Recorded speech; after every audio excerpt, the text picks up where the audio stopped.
பிஸ்மில்லாஹ் ரஹ்மான் ரஹீம். கண்ணியமிக்க சகோதர சகோதரிகளே, அல்லாஹ்வின் நல்லடியார்களே, அஸ்ஸலாமு அலைக்கும் வரஹ்மத்துல்லாஹி வபரகாத்துஹு. அல்ஹம்துலில்லா. அல்லாஹும்ம ஸல்லி அலா முஹம்மதின் வஅலா ஆலி முஹம்மதின் வபாரிக் வஸல்லிம். இன்னைக்கு நம்ம பார்த்தீங்கன்னா ஒரு சிறப்புக்குரிய துவாவை தான் பார்க்க போகிறோம். நிறைய பேருடைய தேவைக்கு இது ஒரு தீர்வாக இருக்கும்னு சொல்லலாம். ஏன்னா நாங்கள் நிறைய பிரச்சனைகள் இருக்கோம், ஒரே கவலையாக இருக்குது சிஸ்டர், சொல்ல முடியாத அளவுக்கு பிரச்சனைகள் இருக்குது, எங்களுக்காக துவா செய்து கொள்ளுங்கன்னு சொல்லிட்டு தான் நிறைய பேர் கவலைகள் துன்பத்தை பற்றியே பேசுகிறீங்க. நிறைய இடத்துக்கு பார்த்தீங்கன்னா குடும்பத்தில் சண்டை சச்சரவுகள் இருக்குது, உடல்நிலை சரியில்லாமல் இல்லை வாழ்வாதார பிரச்சனைனால ரொம்ப கவலையில் நம்ம வருத்தத்தில் இருக்கிறோம். ஆனால் பார்த்தீங்கன்னா நம்மளை விட சஹாபாக்களுக்கும் இருந்துச்சு, ஆனால் அவர்களுக்கும் மனசில் என்ன இருந்துச்சு, ஒரு அமைதி இருந்துச்சு. அவர்களுக்கு அல்லாஹ் என்ன பண்ணுவானா அதற்கான ஒரு வழியை காட்டி கொடுத்துட்டே இருப்பான். நீங்கள் இந்த துவா ஓதுங்க, உங்களுடைய கவலை துன்பம் துயரம் எல்லாம் நீங்கி உங்கள் பிரச்சனைகளுக்கு தீர்வும் கிடைக்கும். நீங்கள் எதை எதிர்பார்க்குறீங்களோ அதையும் அல்லாஹ் என்ன பண்ணுவான், நிறைவேற்றி தருவான். இதை நீங்கள் எப்படி ஓதணும்னு பார்த்தீங்கன்னா, தலையில் கை வச்சு உங்களுடைய ரைட் ஹேண்ட் இருக்குது பாருங்கள், நம்மளுடைய வலது கையை என்ன பண்ணும் தலையில் வச்சுட்டு 3 தடவை இதை ஓதுனா போதும். ஊதியெல்லாம் விட தேவையில்லை, வெறும் தலையில் கை வச்சு 3 தடவை இந்த துவாவை ஓதுனா போதும். இதை ஹஜ்ரத் அனஸ் இப்னு மாலிக் ரலியல்லாஹு அன்ஹு அவர்களே அறிவிக்கிறாங்க. அதாவது நபி ஸல்லல்லாஹு அலைஹி வஸல்லம் அவர்கள் அவங்களுடைய தலையில் கை வச்சு இதை என்ன பண்ணியிருக்காங்க, 3 தடவை ஓதியிருக்காங்க. இது மூலமாக கவலைகள் துன்பங்கள் துயரங்கள் நீங்கி இருக்குன்னு சொல்கிறாங்க. நபி அவர்களுக்கு எவ்வளோ கவலை இருக்கும் யோசிச்சு பாருங்க. நம்மளை விட ஒரு ஊரே அவங்களை எதிர்த்தாங்க. அப்படி இருக்கும்போது நமக்கு நம்ம வீட்டில் இருக்கக்கூடிய பிரச்சனைக்கே நமக்கு மனக்கவலை இருக்குன்னா, அவர்களை ஒரு ஊரே எதிர்த்துச்சு.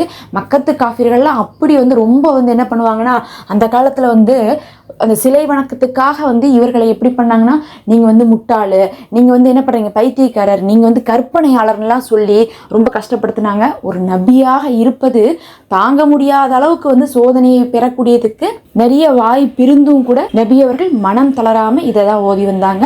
அதுலேயும் அவர்களுடைய 3 ஆண் மகன்களையும் நபி ஸல்லல்லாஹு அலைஹி வஸல்லம் அவர்கள் இழந்தாங்க. அவங்களுடைய முதல் மனைவி கதீஜா ரலியல்லாஹு அன்ஹா அவர்களை இழந்தாங்க. வளர்ப்பு தந்தையை இழந்தாங்க. இந்த மாதிரி நிறைய இடத்துல அவருக்கு அன்பாக இருந்தவர்களை நபி அவர்கள் நபி ஸல்லல்லாஹு அலைஹி வஸல்லம் அவர்கள் இழந்தாங்க. இந்த மாதிரியான கவலையான நேரத்தில் கூட அல்லாஹ் என்ன பண்ண, இந்த துவாவை கொண்டு அவர்களை என்ன பண்ணியிருக்கான், காப்பாற்றிருக்கான். அந்த துவா தான் பிஸ்மில்லாஹில்லதி லா இலாஹா இல்லாஹுவர் ரஹ்மானுர் ரஹீமு அல்லாஹும்ம அதுஹிப் அன்னில் ஹம்ம வல் ஹுஸ்ன.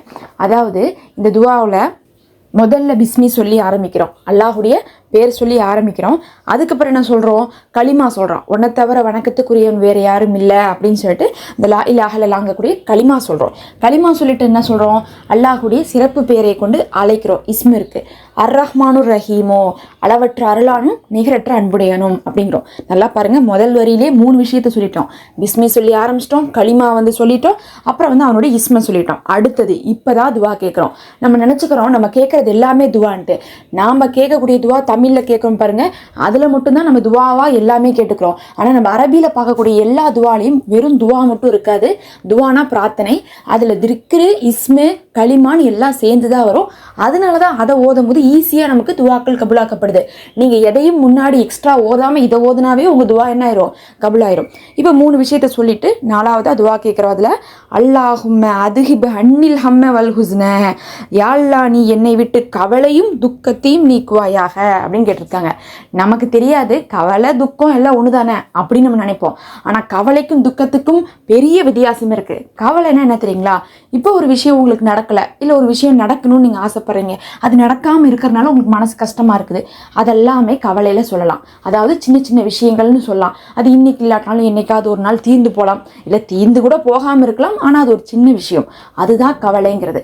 அதே துக்கம் துயரம் அப்படின்னு சொல்லிட்டு போகும்போது அதற்கு அர்த்தம் என்னன்னு பார்க்கும்போது, இப்போ நம்மளை சேர்ந்த ஒருத்தவங்க மௌத்தாயிடுறாங்க, அவங்க நம்மளுடைய குடும்பத்தில் ஒருத்தவங்க. அப்போ அது எப்படின்னா, அது மீண்டு எடுக்க முடியாது, அது ஒரு பெரும் இழப்பு நமக்கு.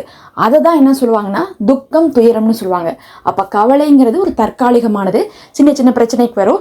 ஒவ்வொரு நாளும் நம்ம எதையாவது ஒன்று ஒரு அடிப்பட்டால் கூட நமக்கு வலிக்குதுன்னா அது நமக்கு கவலை தரும். ஆனால் துக்கம் அப்படிங்கிறது அடிப்பட்ட உறுப்பே போயிருச்சுன்னா எப்படி இருக்கும், அது நமக்கு காலத்துக்கும் இருக்கக்கூடிய ஒரு துக்கத்தை துயரத்தை தரும். அப்போ அதுதான் வித்தியாசம். அப்போ சின்ன சின்ன கவலைகளும் நமக்கு டெய்லி இருக்கும், அதுவும் போகணும்.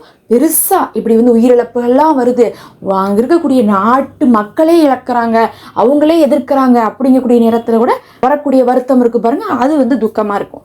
இந்த மாதிரி நம்மளுடைய சின்ன பெரிய எல்லா கஷ்டத்தையும் இது போக்கும். அதே மாதிரி இது போகணும்னா நம்ம வாழ்க்கையில் என்ன நடக்கணும்?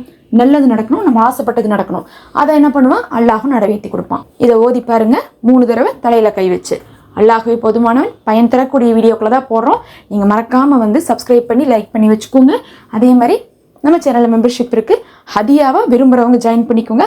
அது நமக்கு ஒரு சப்போர்ட்டாக இருக்கும்.